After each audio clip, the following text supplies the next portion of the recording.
pleasant day, everyone. My name is Leonis Jane Sarmiento, and we were going to talk about how young people, especially in the Philippines, play a very important role in building a nation. Youth are not just the future leaders, but they are already capable in making contributions today. Since half of the world population are youth, their creativity, energy, and willingness to learn can bring big changes to the society if used in the right way. So my topic today is responsible youth toward national development. So what is responsible youth toward national development? So it means young people who actively contribute the progress, growth, and improvement to their country through positive action, values, and participation. So here's some program and activities must induce youth participation, which is divided into 4 aspects, which is the first one is information sharing, consultation, decision making, and initiating action. So the first one is information sharing. So information sharing, this is not merely giving lecture or handing off flyers, but informing with the goal of facilitating collectively and or individual action. So ito yung pagbabahagi o pagpapalitan ng impormasyon at kalaman upang magkaunawaan at magkatulungan ang mga tao. So the second is consultation. Consultation, public or private organizations will consult with the youth on certain issues and will take their point of view and the process of decision making, actions, and advocacies of the organization. So, ang consultation, ito yung paghingi ng payo upang mas maging tama at maayos ang gagawing desisyon o aksyon. The third one is decision making. Decision making, the youth are not only asked for their opinion, but they are enabled to share the responsibility to decide on certain issues that may directly or indirectly affect them. So, ang decision making ay isang proseso ng maingat na pag-iisip at pagpili ng tamang hakbang na gagawin. So, the last one is initiating action. Initiating action, the youth themselves take the initiative in such cases. Other organizations must provide support to the youth but only as guides and not to take over the youth groups.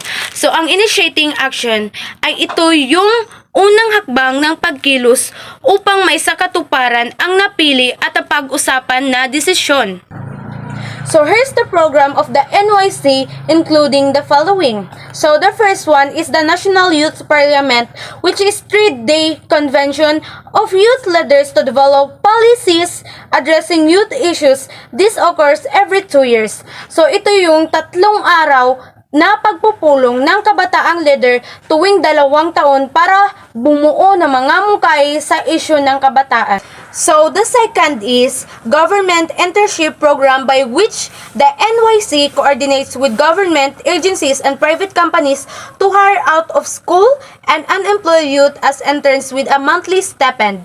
So, isang programa kung saan tinutulungan ng NYC ang mga kabataang walang trabaho o nasa labas ng paaralan na makapag-intern sa ahensya ng gobyerno or pribadong kumpanya kapalit ng buwang allowance. So the third one is Abot Alam National Program for out-of-school youth, which aims to provide appropriate programs for education and career and employment for out-of-school youth.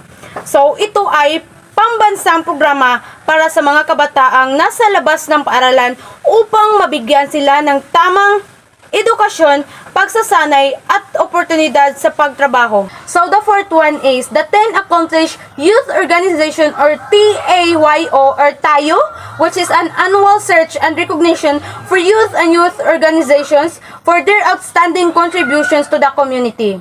So ito ay taunang pagkilala sa mga kabataang samahan na nagbigay ng malaking ambag sa kanilang komunidad. So the last one is Youth Development Index or YDI report, which is the development of annual YDI studies to assess the level of youth development at the local community level, which in turn would provide basis for future programs for the youth. So ang YDI ang taunang pag-aaral upang masukat ang antas ng kaunlaran ng kabataan sa mga komunidad at sa magsilbing batayan ng mga susunod na programa para sa kabataan. So, students entering third-year level are also given the opportunity to engage with the community through the National Service Training Program as provided by Republic Act No. 9163 through various activities. The program aims to instill sentiments of nationalism, ethics of service, and values relevant to the general social welfare. The program has three components. The first is ROTC. ROTC stands for Reserve Officer Training Corps.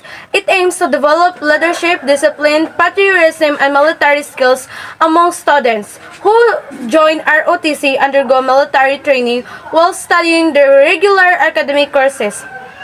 After graduation, qualified cadets may choose to serve as officers in the military, Army, Navy, Air Forces, or Marines, depending on the program. So the next is LTS, which means stands for Literacy Training Service. It's a program that trains students to become teachers or facilitators of literacy and numeracy skills.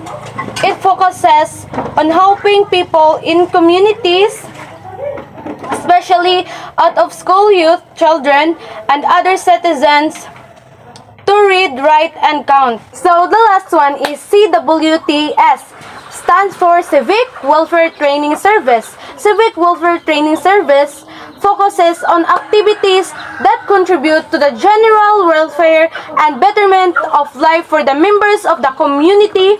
It trains students to become responsible citizens by engaging in community service and development projects. Play a crucial role in shaping nation's future through active participation in programs like NSTP, community service, and political involvement. They contribute to national progress and social development. It is essential for young people to be educated, responsible, and engaged citizens who use their voices and actions to bring positive change.